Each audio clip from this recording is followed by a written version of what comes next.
नमस्कार दोस्तों, मैं राजकुमार मौर्य प्रखर इंडिया यूट्यूब मंच पे आपका स्वागत है। आज की इस वीडियो में हम बात करेंगे पूरे देश की 543 लोकसभा सीटों में से बीजेपी को कितनी सीट मिलने जा रही है। ये हम नहीं कह रहे हैं, पूर्व सीबीआई के डायरेक्टर का सर्वे आ चुका है और इस सर्वे में भारतीय जनता पार्टी को पूर्ण बहुमत की सरकार यानी कि भारतीय जनता पार्टी को मैक्सिमम 227 सीटें मिलती हुई दिखाई गई है। और इसको जो शेयर किया गया है, इसमें बताया गया है इंडिया इंटेलिजेंस की तरफ से भेजा गया है। बीजेपी का जो परफॉर्मेंस है, इसमें वेरिएशन जो हो सकता है, बदलाव जो हो सकता है, 10% का वेरिएशन हो सकता है। इसको किसने भेजा है, इसको किसने ट्वीट किया है, मैं आपको बता दूं, M Nageshwar Rao IPS retire हो चुके हैं। आपको मैं बता दूं, एक एक राज्य का डाटा मैं आपके सामने दिखाने जा रहा हूं और बहुत लंबी लिस्ट है। यहां पर आप देख सकते हैं, आपको मैं स्पष्ट तौर पर बताता हूं। थोड़ा सा कम दिख रहा होगा क्योंकि इसमें अंडमान निकोबार में एक सीट है, बीजेपी को कोई भी सीट मिलने नहीं जा रही है अंडमान निकोबार में। वहीं पर आंध्र प्रदेश में 25 सीटें हैं, बीजेपी को एक सीट मिल रही है। आंध्र प्रदेश में बीजेपी को केवल एक सीट मिल रही है। वहीं पर अरुणाचल प्रदेश में 2 सीट है, केवल बीजेपी को एक सीट मिल रही है। और असम में बीजेपी को जो नुकसान हो रहा है, बीजेपी को केवल 6 सीटें इसमें दी गई है, केवल 6 सीटें दी गई है। 14 सीटों में केवल 6 सीटें दी गई है। बड़ा राज्य है बिहार, बिहार में 40 लोकसभा की सीटें आती है। आपको भी पता है, बिहार में पिछली बार बीजेपी 39 सीट जीती थी। इस सर्वे के मुताबिक केवल 10 सीट बीजेपी को दी जा रही है, तो बीजेपी का यहां पर घाटा हो रहा है। हालांकि बीजेपी के साथ, एनडीए के साथ, बीजेपी के साथ नीतीश कुमार भी हैं, उपेंद्र कुशवाहा भी हैं, जीतन राम मांझी भी हैं और पासवान भी हैं। उसको भी आप जो यहां पर केवल बीजेपी का ही दिया गया है। वहीं पर चंडीगढ़ की एक सीट है, इसमें बताया जा रहा है कि एक सीट बीजेपी के हाथ में जा रही है। हालांकि और जो सर्वे निकल कर आए हैं, जो तमाम सोशल मीडिया पर वायरल हुए हैं, चंडीगढ़ की एक सीट को कांग्रेस के खाते में बताया जा रहा है।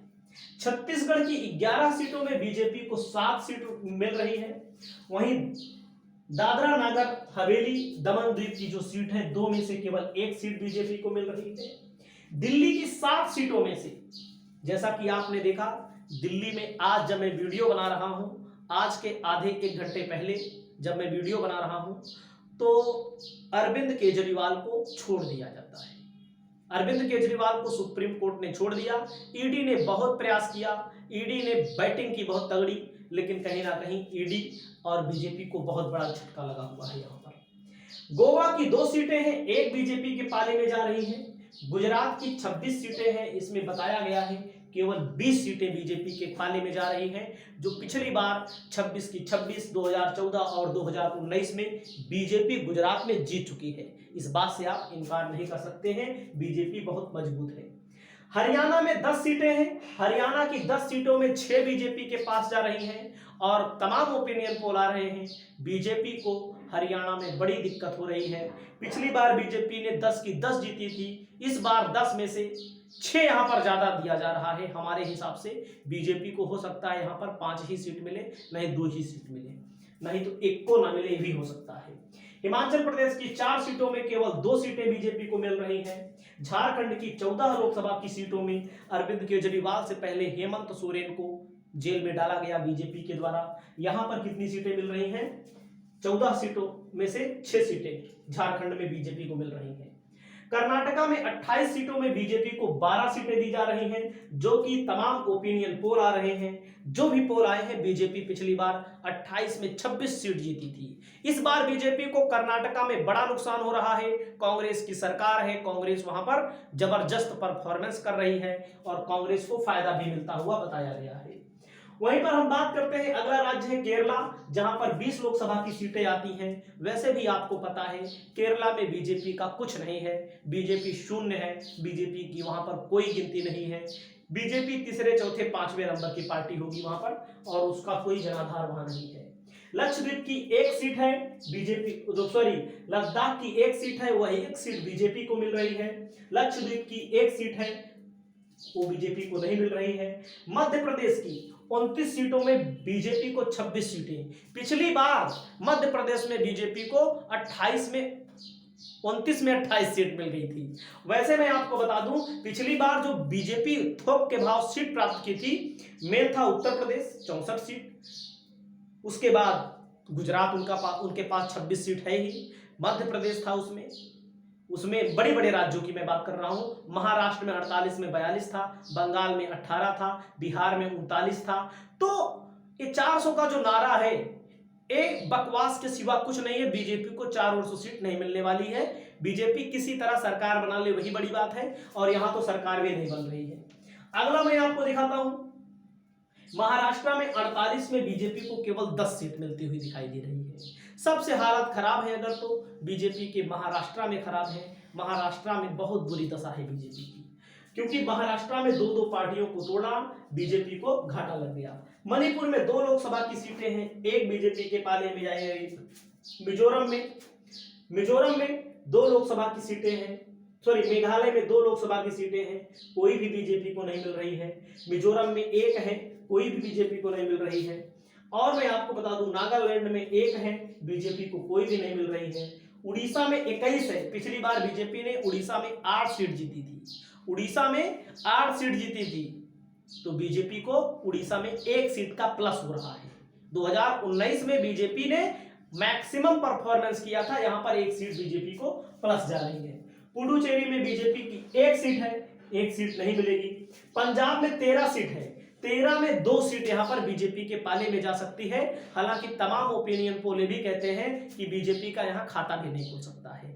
2 सीटें यहां पर दी गई हैं, और हमारे हिसाब से तो 2 ज्यादा दी जा रही है। राजस्थान में 25 सीटें हैं, बीजेपी को 20 सीटें मिल रही हैं, क्योंकि पिछली बार 2014-2019 में यही राजस्थान है, यही मध्य प्रदेश है, यही उत्तर प्रदेश है जहां पर बीजेपी को थोक के भाव सीट मिली थी। बिहार, बंगाल, इन सब राज्यों में बीजेपी का घाटा लग रहा है। हर जगह अगर 10-10 सीट कम हो रही है तो बीजेपी का बहुत बड़ी सीट कम हो रही है। महाराष्ट्र, सिक्किम की 1 सीट पर कोई सीट नहीं मिली। तमिलनाडु के 39 सीटों पर बीजेपी का, वैसे भी तमिलनाडु में कुछ है ही नहीं, बीजेपी को 0/9 यहां मिलता है हमेशा, अब की बार भी मिलेगा।